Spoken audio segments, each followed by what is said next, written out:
하나님께서 오늘 우리에게 주신 말씀의 제목은 침묵하고 나아가야 합니다 라는 제목으로 말씀을 나누겠습니다. 먼저 첫 번째 본문 열왕기하 18장 13절에서 37절 말씀 함께 봉독하겠습니다. 시작. 히스기야 왕 제14년에 아수르의 왕 사네립이 올라와서 유다 모든 견고한 성읍들을 쳐서 점령하며 유다의 왕 히스기야가 라기스로 사람을 보내어 아수르 왕에게 이르되 내가 범죄하였나이다. 나를 떠나 돌아가소서. 왕이 내게 지우시는 것을 내가 당하리이다 하였더니 아수르 왕이 곧 은 300달란트와 급 30달란트를 정하여 유다 왕 히스기야에게 내게 한지라.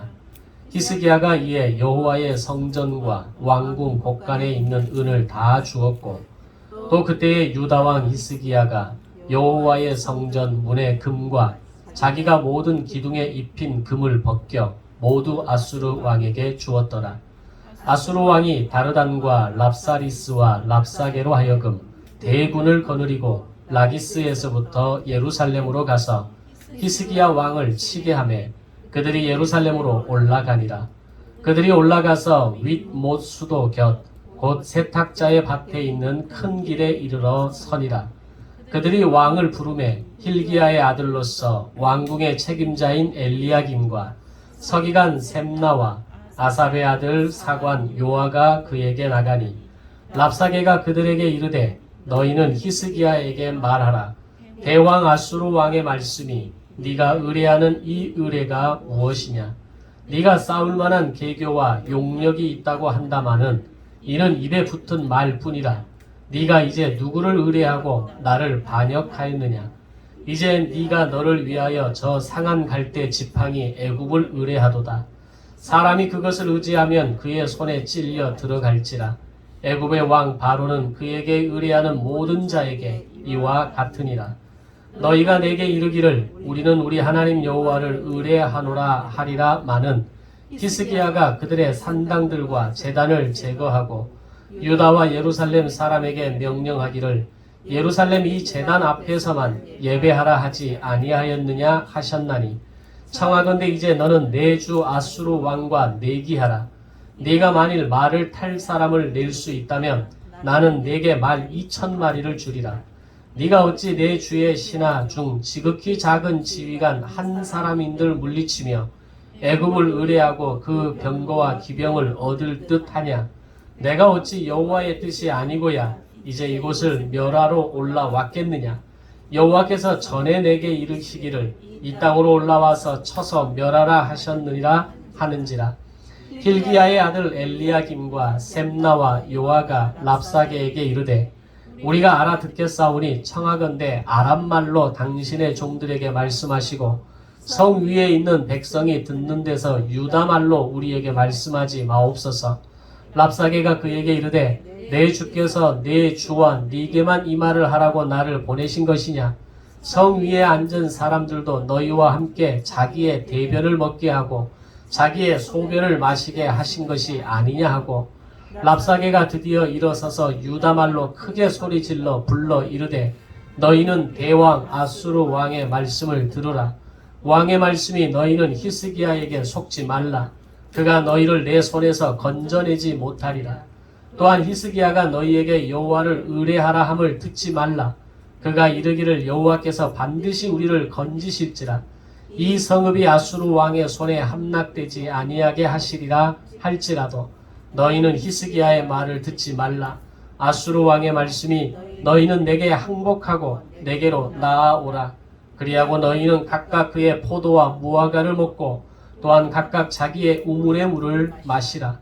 내가 장차 와서 너희를 한 지방으로 옮기리니 그곳은 너희 본토와 같은 지방 곧 곡식과 포도주가 있는 지방이요 떡과 포도원이 있는 지방이요 기름나는 감람과 꿀이 있는 지방이라. 너희가 살고 죽지 아니하리라. 히스기야가 너희를 설득하여 이르기를 여호와께서 우리를 건지시리라 하여도 히스기야에게 듣지 말라. 민족의 신들 중에 어느 한 신이 그의 땅을 아수르 왕의 손에서 건진 자가 있느냐. 하맛과 아르밧의 신들이 어디 있으며 스발와임과 헤나와 아와의 신들이 어디 있느냐. 그들이 사마리아를 내 손에서 건졌느냐? 민족의 모든 신들 중에 누가 그의 땅을 내 손에서 건졌기에 여호와가 예루살렘을 내 손에서 건지겠느냐 하셨느니라. 그러나 백성이 잠잠하고 한마디도 그에게 대답하지 아니하니 이는 왕이 명령하여 대답하지 말라 하였습니다. 이에 hil기야의 아들로서 왕궁 내의 책임자인 엘리야김과 서기관 셈나와 아삽의 아들 사관 요아가 옷을 찢고 히스기야에게 나아가서 랍사게의 말을 전하니라. 아멘. 두 번째 본문 이사야 37장 14절에서 20절 말씀 같이 읽겠습니다. 시작.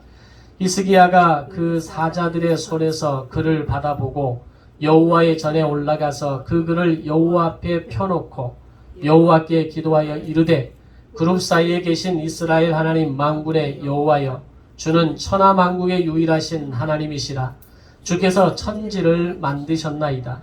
여호와여, 귀를 기울여 들으시옵소서. 여호와여, 눈을 뜨고 보시옵소서. 사내립이 사람을 보내어 살아계시는 하나님을 회방한 모든 말을 들으시옵소서. 여호와여, 아수르 왕들이 과연 열국과 그들의 땅을 황폐하게 하였고 그들의 신들을 불에 던졌사오나 그들은 신이 아니라 사람의 손으로 만든 것일 뿐이요 나무와 돌이라. 그러므로 멸망을 당하였나이다. 우리 하나님 여호와여, 이제 우리를 그의 손에서 구원하사 천하 만국이 주만이 여호와이신 줄을 알게 하옵소서 하니라. 아멘. 남유다의 아하스 왕이 이사야 선지자를 통해 말씀하신 아수르와의 동맹을 하지 말라는 하나님의 강력한 명령이 있었음에도 불구하고 결국 아수르와 동맹을 맺게 되고, 이것은 아수르와의 굴욕의 외교의 시작으로 이어지면서 막대한 조공을 바치는 주종관계가 만들어지게 됩니다. 이것이 지난주 함께 살펴봤던 말씀의 내용 가운데 어떤 바탕이 되는 부분입니다. 자, 이런 상황에서 이제 아하스의 아들 히스기야가 남유다의 새로운 왕으로 세워지면서 아수르와의 굴욕 외교를 벗어나기 위해서 이번에는 애국과 동맹을 맺게 됩니다. 그렇게 동맹하지 말라라고 하는 이사야 선지자의 강력한 메시지가 있었음에도 불구하고 아버지 아하스는 아수르와 동맹을 맺으려 하고 그 아들 히스기야는 애국과 동맹을 맺으려 했다라는 겁니다.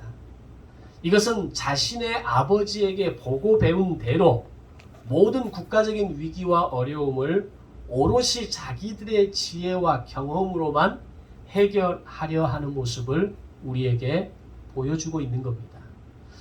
우리가 신앙생활을 하면서 오늘 내가 신앙의 바탕이 잘 되어 있느냐, 나의 신앙의 어떤 배움과 또는 깨달음과 알미 제대로 자리 잡혀 있느냐를 보게 되는 아주 중요한 시점이 바로 위기와 문제 앞에 서 있는 나를 볼 때입니다. 그런 문제와 위기 앞에서 내가 선택하고 내가 결정하는 것이 다른 사람들이 어떻게 하느냐, 내가 어떤 것을 경험했느냐, 내가 무엇을 아느냐라는 것에만 집중한다면 마치 오늘 히스기야처럼 자신의 아버지 아하스에게 보고 배운 대로 아버지 아하스가 아수르와 동맹을 맺었던 것처럼 히스기야는 이번에는 애국과 동맹을 맺으려 하는 모습을 보여주는 겁니다. 따라서 진짜 신앙의 모습은 위기 가운데 드러나는 겁니다. 어려움과 고통의 상황 속에서 내가 가진 믿음의 진가가 드러나게 된다는 것을 보여주고 있는 겁니다.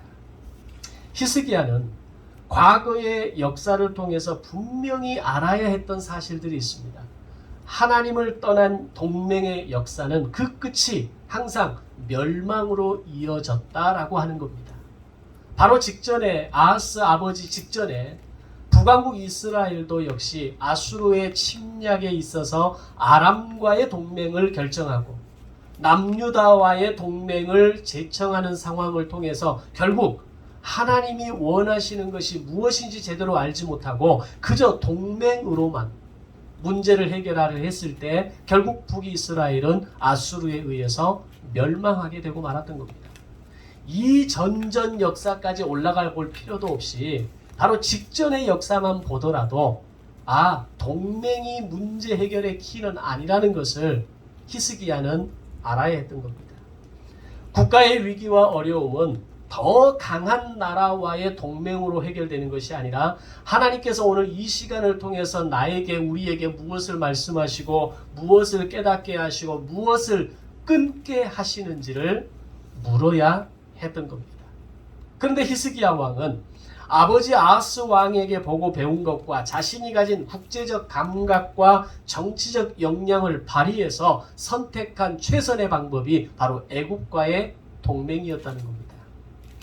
물론 이미 모세 때에 애굽이 제국으로서의 일어날 수 있는 기반이 다 무너지고 어떻게 보면 굉장히 힘이 빠져버린 풍선과 같은 모습이라 할지라도 그러나 당대의 아수르 제국과 맞먹을 만한 힘을 가진 게 당연히 애굽이었습니다. 그런 상황에서 아버지 아하스는 아수르와 그리고 아들 히스기야는 애굽과 동맹을 맺는다라고 하는 것은 어쩌면 당시대를 살아가는 사람에게 있어서 너무나 당연한 결정일 수 있다라고 말할 수 있는 겁니다. 그러나 오늘 하나님께서 아하스와 그리고 히스기야에게 말씀하시는 것은 더 강한 나라와의 동맹, 더 강한 그 어떤 힘과 어떤 관계를 맺고 동맹을 맺는 것이 아니라 하나님 앞에 나아오는 것, 바로 그것이 문제를 해결하는 것이라는 것을 깨닫게 하시는 겁니다. 결국 아수르와의 동맹, 애국과의 동맹을 하나님께서 얼마나 싫어하시는지를 알리기 위해서 이사야 선지자의 강력한 퍼포먼스가 벌어지게 되는데 그게 이사야 20장에서 3년 동안 벗은 몸과 벗은 발로 남유다 전역을 다니면서 애국과의 동맹은 절대로 안 됩니다 라는 것을 외치는 행동이었습니다. 만약에 우리 주변에서 어떤 사람이 벗은 몸과 벗은 발로 사방을 돌아다닌다고 생각하면 어떻겠습니까? 아마 그 자체만으로도 많은 사람들이 그런 사람이 있다더라 라고 호기심을 끌만한 일입니다. 한때 저 신안 삼거리에서 늘 교통정리하는 약간 좀 우리 아프신 분이 한 분 계셨어요. 그분은 항상 삼거리에 서서 교통정리를 합니다. 어떨 때는 호루라기를 불면서 열심히 안내를 하는데 신호와는 전혀 상관이 없어요. 그것도 저런 사람이 있구나라고 하는 생각이 드는데 당대의 위대한 선지자의 한 사람이었던 이사야가 그가 외치는 메시지는 절대 애국과의 동맹은 안 됩니다. 이걸 외치기 위해서 3년 동안 온몸에 시로라기 하나 걸치지 않고 남유다를 돌아다니면서 아수르와의 동맹도 애국과의 동맹도 세상과의 동맹도 하나님께서 싫어하신다라는 것을 선포하게 하셨다라는 겁니다. 이렇게 강력한 메시지와 징조와 사인이 있었음에도 불구하고 그들은 동맹 또 다른 동맹을 통해서 인생의 나라의 위기들을 극복하려 했다라는 것을 오늘 성경은 우리에게 보여주고 있습니다. 결국 히스기야의 이 선택은 엄청난 결과를 초래하는데 아수르에게 남유다를 침략할 빌미를 제공하게 됩니다. 바로 그 내용을 기록하고 있는 것이 오늘 첫 번째 본문의 내용입니다. 그리고 이 내용을 똑같이 복사하듯이 기록해 놓은 것이 이사야 36장입니다. 자, 그렇지 않아도 북이스라엘에 대해서 침략에 동참하면서 남유다를 마음대로 드나들 수 있는 상황을 만들어 놓은 게 남유다의 어떻게 보면 실수 아닙니까? 우리나라 조선 땅에 청나라와 일본 제국이 또는 숱한 어떤 대적들이 우리나라에 마음껏 무기와 군사를 이끌고 들어올 수 있도록 만들었던 것이 우리나라의 어떤 마지막 모습들 아닙니까? 그들은 하나같이 우리나라를 침탈하기 위해서 자신들에게 필요한 것들을 빼앗아 가기 위해서 다른 나라들이 우리나라에서 전쟁을 벌이는 모습들이 오늘 우리나라의 역사 가운데서 갖고 있는 모습입니다. 그런데 히스기야의 그 잘못된 애국과의 동맹의 선택은 남유다를 완전히 자기들의 것으로 만들 수 있는 절호의 기회를 가지도록 만들었다는 겁니다. 결국 남유다는 얼마 가지 못해서 예루살렘 성을 제외한 47개 성을 모두를 아수르에게 빼앗기고 맙니다. 마지막 예루살렘 성 하나만을 남겨두고 거의 전멸하다시피 할 수 있는 위기의 상황 가운데 놓이게 되었다는 겁니다. 그러자 히스기야는 아버지 아하스가 했던 굴욕적인 외교의 모습을 다시 한번 보여줍니다. 본문 14절 16절 말씀에서 아수르 왕에 대해서 뭐라고 하냐면 내가 범죄하였나이다. 나를 떠나 돌아가소서. 왕이 내게 지우시는 것을 내가 감당하겠습니다. 이런 표현을 하고 있습니다. 왕이여 내려오셔서 우리를 구원하여 주소서라고 외쳤던 아버지 아하스의 고백과 오늘 아수르 왕을 향해서 오늘 내가 범죄했습니다. 내가 잘못했습니다. 내게 명령하는 그 어떤 것일지라도 내가 감당하겠으니 제발 돌아가 주십시오. 뭐가 다릅니까? 아버지 아하스, 아들 히스기야가 똑같은 굴욕의 역사를 써내려가는 것을 오늘 성경은 우리에게 보여주고 있는 겁니다. 한 나라의 왕이 다른 나라의 왕을 향해서 나의 왕이라고 표현합니다. 이런 치욕적인 비참한 상황이 어디가 있습니까? 그리고 당신이 내게 내리는 어떤 명령도 내가 감당하겠습니다라고 하는 이런 굴욕적인 모습을 성경은 우리에게 보여주고 있습니다. 이에 대한 아수르 왕의 처분이 뭡니까? 은 300달란트와 금 30달란트를 요구합니다. 이 요구를 따를 수밖에 없었던 히스기야는 성전과 왕궁 곳간에 있는 은과 금을 탈탈 털어서 은은 수량을 채우는데 미처 금은 수량을 못 채웁니다. 그러면서 한 행동이 성전의 문과 기둥에 입힌 금을 하나씩 벗겨내게 됩니다. 그리고 그걸 모아서 아수르에게 바치게 됩니다. 아마도 은의 물량은 그런 대로 구할 수 있었지만 금을 구할 수는 없었기 때문일 겁니다. 그렇게 성전의 문과 기둥의 금들을 벗겨내는 모습을 연상해 본다면 얼마나 비참하고 슬픈 일입니까? 지금 이런 일들을 히스기야는 백성들에게 신하들에게 명령을 내려서 그것을 통해서 아수르 왕의 마음을 좀 만져보려고 했던 겁니다. 그러나 이것은 위기를 모면하려고 하는 하나의 방편에 불과했습니다.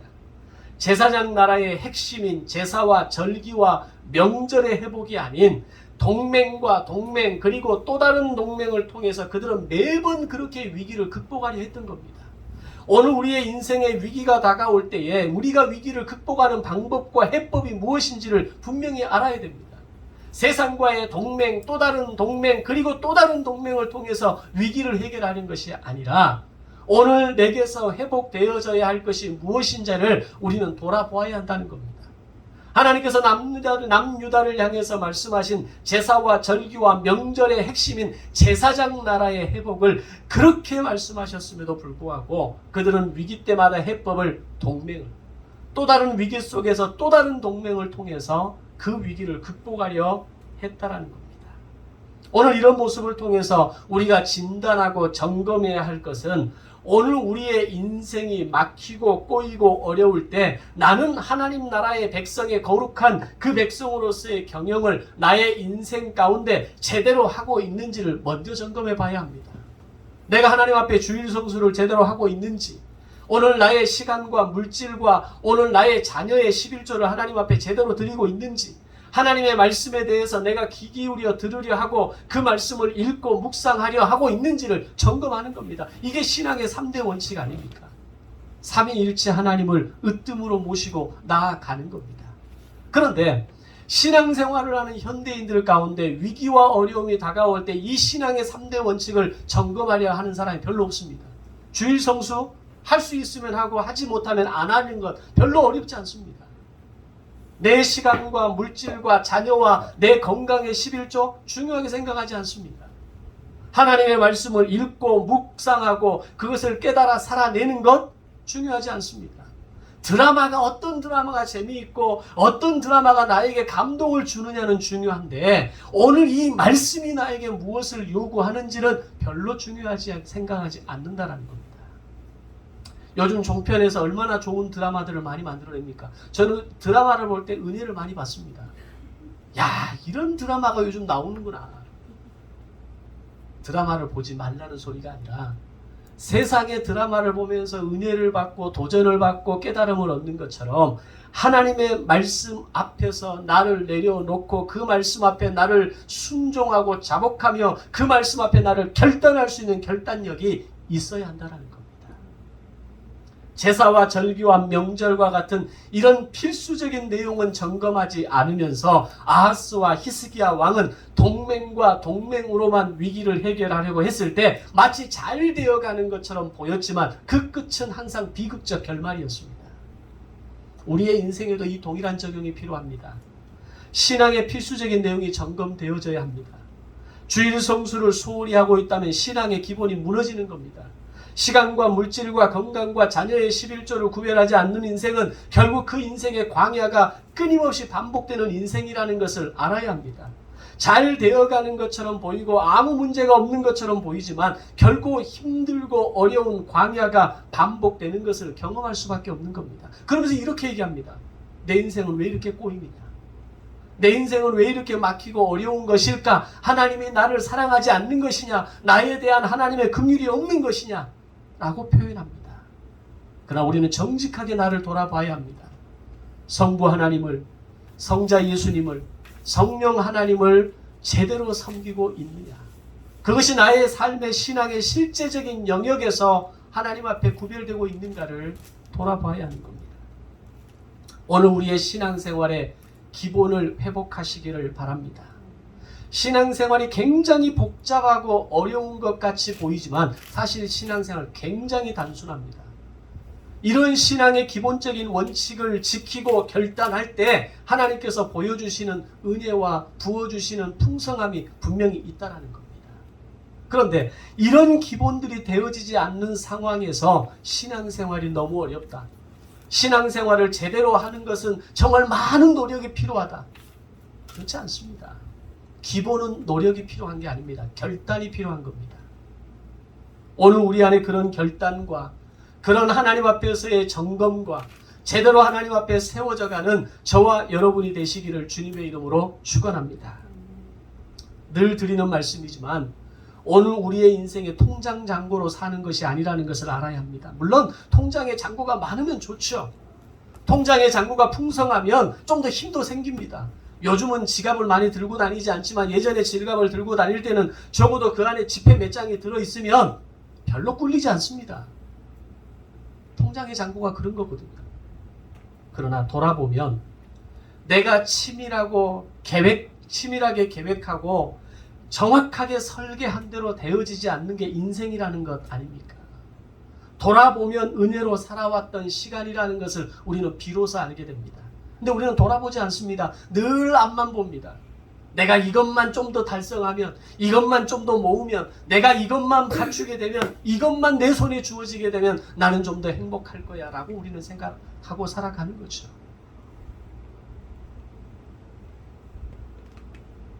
그러나 신앙의 기본과 우리의 태도와 자세를 지키면 반드시 하나님은 약속을 지키시고 우리를 가장 선한 길로 인도하실 줄로 믿습니다.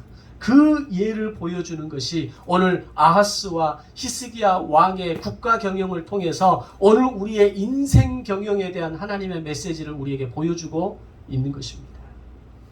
사랑하는 성도 여러분, 주일 성수를 기억하고 지키시고 가르치십시오. 11조의 삶을 내려놓지 마시고 지키시고 가르치십시오.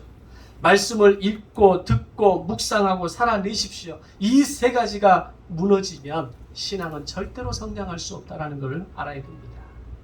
자, 이 상황을 다윗 시대와 비교해 보면 분명하게 드러나게 됩니다. 다윗이 그의 아들 솔로몬에게 성전 건축을 당부하면서 아들 솔로몬을 위해 성전 건축을 위해 준비했던 내용이 뭐였냐면 은 100만 달란트와 금 10만 달란트를 준비해 주었습니다.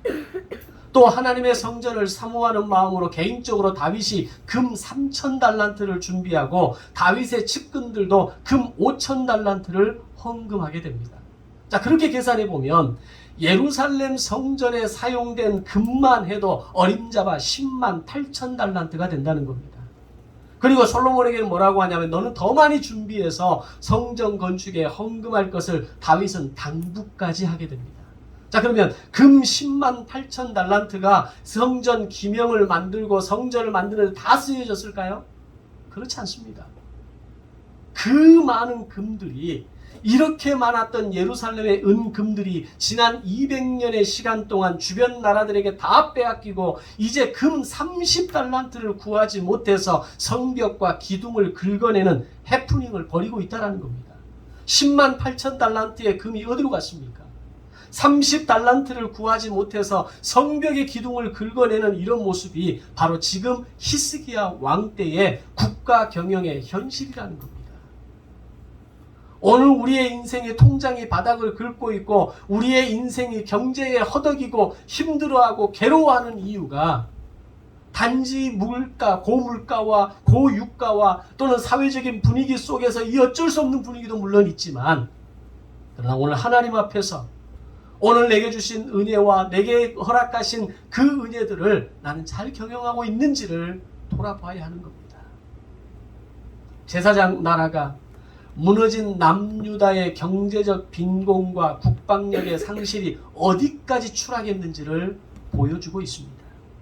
그렇게 어렵게 은과 금을 모으고 긁어서 아수르에 갖다 바쳤지만 아수르의 사네립 왕은 은금을 받고 입을 싹 닦아버립니다. 그리고 이번에는 예루살렘 마지막 성까지 완전히 정복하기 위해서 다시 대군을 이끌고 쳐들어오게 되는데, 이때 아수르의 대장군이 랍사게였습니다. 랍사게라는 인물은 대단한 인물이었습니다. 요즘 말로 하면 3개 국어에 능통한 사람이었고, 자국어인 아수르어를 포함해서 당시 고대 근동의 공용어인 아람어와 남유다의 언어까지 완벽하게 구사했던 사람이 랍사게였습니다. 요즘 말로 하면 이 아람어 공용어는 영어를 이야기합니다. 그 정도로 언어에 능통한 지략가였고 전쟁의 대장수였다라는 겁니다. 랍사게는 예루살렘 성을 마지막으로 남겨둔 상황에서 19절 이하의 말씀에 보면 예루살렘 성이 보이는 높은 산에 올라가서 히스기야 왕에게 남유다의 언어로 이야기합니다. 그 내용의 핵심은 너는 빨리 항복하고 성문을 열라는 겁니다. 심지어는 하나님을 모욕하는 말까지 서슴지 않습니다. 히스기야 왕을 향해서는 아예 존칭조차 쓰지 않습니다. 그러면서 히스기야라고 막말을 하고 자기들의 왕에 대해서 뭐라고 합니까? 대왕 아수르 왕이라는 표현을 사용합니다. 그리고 자신은 남유다를 치러 온 것은 너희가 믿는 여호와가 나를 이리 보내서 너희를 치라 했기 때문에 내가 온 것이라고 이야기하고 있습니다. 분명히 이사야 14장 24절 27절 말씀에서 하나님은 이렇게 말씀합니다. 나는 경계를 정하는 분이시며 세계를 경영하는 분임을 말씀하시면서 아수르를 이 땅에서 쫓아내시겠고 그들을 짓밟으시겠다라고 말씀하시고 그들은 내가 사용하는 막대기에 불과하다라는 것을 분명하게 말씀하십니다. 그럼에도 불구하고 아수르는 주변의 작은 나라들과 아람과 북이스라엘의 전쟁을 승리로 이끌면서 소위 전쟁의 신이 됩니다. 싸우면 무조건 이기는데 얼마나 자만했겠습니까? 북왕국 이스라엘에 대해서는 3년 동안 사마리아 성을 포기하면서 포위하면서 마침내 승리로 장식한 게 아수르 아닙니까? 생각해 보세요. 3년을 사마리아 성을 포위했다는 얘기는 아무것도 들어갈 수도 없고 나올 수도 없도록 만들었다는 얘기입니다. 그 말은 무슨 말입니까? 사마리아 성은 그만큼 풍성한 성이었다는 얘기입니다. 3년 동안 아무런 농사를 짓지 않는데도 먹을 게 있었다는 얘기입니다. 어느 누구도 밖으로 나가 생산적인 활동을 하지 않는데도 사마리아는 버틸 힘이 있었다는 겁니다. 그런 사마리아마저도 아수르가 쓰러뜨렸을 때 그들은 최고의 교만한 마음으로 가득 찼을 겁니다. 그 중에서 그들이 가장 자신 있는 게 공성전이었습니다. 성을 공격하고 성을 무너뜨리고, 우리 예전에 고대 영화를 보면 그런 어떤 영화들을 보면 돌포환을 쏴대면서 성벽을 무너뜨리는 그런 장면들이 떠오르지 않습니까? 이것에 선두주자를 달렸던 나라가 바로 아수르 제국입니다. 이미 북이스라엘을 넘어뜨린 경험이 있기 때문에 이제 앞으로 예루살렘 성을 어떻게 넘어뜨려야 할 것인지에 대한 모든 전략을 다 가지고 있는 사람이 랍사게였습니다. 자, 그러면 북이스라엘을 정복하는 데 3년 걸렸다면 남유다 예루살렘 성을 정복하는 데는 좀 더 빨리 끝내야 되지 않겠습니까? 그래서 사용하는 게 심리전이었습니다. 아주 고도의 심리전을 펼칩니다. 먼저 예루살렘 성 안의 사람들을 조롱하기 시작합니다. 19절 말씀에서 너희는 히스기야에게 말하라. 대왕 아수르 왕의 말씀이 네가 의뢰하는 이 의뢰가 무엇이냐.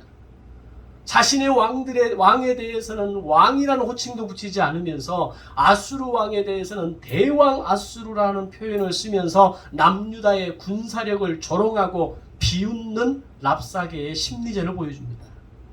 그리고 상대적으로 자신들의 군사력을 과시하면서 너희 중에 말 탈 줄 아는 사람이 있다면 내가 말 2,000마리를 주겠다. 얼마나 조롱하는 말입니까?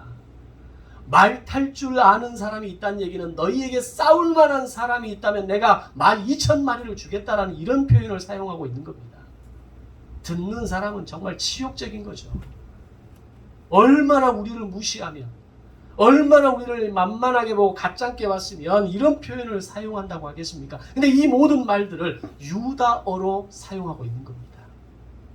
모든 백성들에 이르기까지 랍사게의 그 말을 들으면서 치욕과 함께 아수르에 대해서 그 대군에 대해서 두려움과 그들에 대해서 우리가 상대할 수 없는 존재라는 그 어떤 마음들을 심어주고 있는 겁니다. 더 나아가 22절에서는 하나님과 히스기야가 했던 신앙갱신 운동까지 비웃게 됩니다. 이렇게 랍사게가 남유다의 언어로 예루살렘 성안 사람들이 다 알아듣도록 말하자 남유다의 정치인들이 겨우 하는 일이 뭐냐면 랍사게가 뭐라고 하냐면 남유다의 언어가 아닌 아람어로 얘기해 주십시오. 우리 백성들이 듣고 너무 힘들어합니다. 세상에 이들이 할 수 있는 일이 이런 일밖에 없었다는 겁니다. 랍사게에게 나아가서 남유다의 말로 하지 말고 아람어로 얘기하십시오. 아람어를 구사하는 사람은 일반 평민 백성들은 구사할 수 없는 언어입니다. 고위 관리들과 정치인들과 어떤 실력 있는 사람들만이 할 수 있는 게 아람어입니다. 그러자 랍사게가 더 심한 말로 28절 30절에서 하나님과 히스기야 왕을 조롱하기 시작합니다. 하나님이 이 성읍을 아수르의 손에서 건지시겠다라고 하는 히스기야의 말을 믿지 말고 내가 너희를 구원해서 포도와 무화과와 물을 먹게 할 것이고 아수르 왕이 다음에 내려가면 너희를 다른 지방으로 옮겨서 거기서 더 많은 떡과 포도주와 떡집을 구경하게 될 것이다라는 이야기를 하고 있는 겁니다. 자신들의 침략을 정당화하고 오늘 우리의 침략을 남유다는 절대로 감당할 수 없을 것이고 오늘 우리가 남유다를 침략하는 것은 내 의지에 의해서가 아니라 하나님의 명령에 의해서 하고 있다는 것을 정당화하고 있는 겁니다. 요즘은 인터넷 SNS가 워낙 발달해서 거짓말이 잘 통하지 않습니다. 옛날도 아니죠. 불과 몇 년 전만 해도 가짜 뉴스가 판을 칩니다. 뭐가 진짜인지 구별할 수가 없어요. 근데 지금은 SNS를 통해서 최소한 뭐가 거짓이고 진리인지를 참인지를 구별할 수 있는 루트들이 많이 있습니다. 그런데 지금으로부터 2800년 전 뭔 방법이 있었겠습니까? 랍사게가 쏟아내는 그 남유다의 언어로 쏟아내는 그 말이 모두가 다 옳게 들리는 거예요. 우리가 해볼 수 있는 게 아무것도 없구나라는 것을 남유다의 백성들을 무기력하게 만들고 하나님의 뜻이 이것밖에 아닌가라고 만들고 우리가 이 위기를 벗어날 수 있는 방법이 아무것도 없다라고 만들게 하는 랍사게의 고도의 심리전을 보여주는 겁니다. 아무것도 할 수 없습니다. 이런 랍사게의 말은 그가 얼마나 무지하고 어리석은지를 보여줍니다. 과거 150년 전 하나님께서 아수르의 큰 성읍 니느웨에 요나를 보내셔서 그들을 회개케 하시고 그들을 구원하게 하신 역사는 까맣게 잊어버리고 오히려 자신이 하나님 여호와의 명령대로 예루살렘의 성읍이 함락되지 않도록 지키는 사람이라고 표현하고 있는 겁니다. 이 모든 것이 바로 랍사게의 전략이었습니다. 과거 3년의 포위와 공성전을 통해서 북이스라엘을 멸망시키는 과정을 겪으면서 좀 더 쉽게 남유다의 예루살렘 성을 정복하기 위한 전략을 그는 찾고 있었던 겁니다. 그러면서 협박과 회유를 교차로 사용합니다. 먼저 협박은 본문 27절입니다. 이 말은 예루살렘 성 안에 양식이 떨어져 너희의 대소변을 먹을 정도로 비참하게 될 것이라는 협박이었습니다. 이어지는 회유는 31절에 32절입니다. 만약 너희가 항복하면 예전의 영화를 회복할 것이고 평안을 누리며 살게 될 것이라는 사탕발림이었습니다. 금 10만 8천 달란트를 성전 곳간에 쌓아두고 살았던 그 시절로 돌아가게 해주겠다라고 말하고 있는 겁니다. 이런 협박과 회유가 반복되는 가운데 랍사게는 다시 하나님을 조롱합니다. 본문 35절 말씀, 이사야 36장 20절 말씀이 동일한 말씀인데 이렇게 얘기합니다. 민족의 모든 신들 중에 누가 그의 땅을 내 손에서 건졌기에 여호와가 예루살렘을 내 손에서 건지겠느냐 하셨느니라. 하나님의 손에서 하나님의 그 능력으로 내가 정복한 땅을 단 하나라도 건진 게 있느냐? 지금 이 얘기입니다. 민족의 모든 신들 중에 누가 그의 땅을 내 손에서 건져낼 수 있었느냐? 여호와가 예루살렘에서 내 손에서 과연 건질 수 있겠느냐? 이건 하나님에 대한 절대 모욕입니다. 나는 하나님을 이기는 자라고 이야기하고 있는 겁니다. 그 어떤 세상 열방도 나의 이 정복에 대한 이 전쟁의 신으로 불리는 나를 가로막을 수 없었다라는 걸 이야기하고 있는 거죠. 아수르의 오만은 제국주의를 하면서 심지어 나라의 경계를 자기가 정할 수 있다라고 자만했습니다. 그러나 하나님께서 분명히 말씀하십니다. 나라의 경계는 하나님께서 결정하신다는 것을 아수르는 알아야 했습니다. 아수르는 그저 북이스라엘을 징계하시기 위한 하나님의 막대기에 불과했습니다. 그들이 사마리아까지는 어떻게 내려올 수 있었겠지만 남유다까지는 절대로 내어주지 않을 것이고 그들을 이 땅에서 쫓아낼 것이라고 하나님은 말씀하셨습니다. 바로 이런 상황에서 히스기야의 최고의 선택과 집중이 나오게 됩니다. 그것이 오늘 본문 36절, 37절 말씀입니다.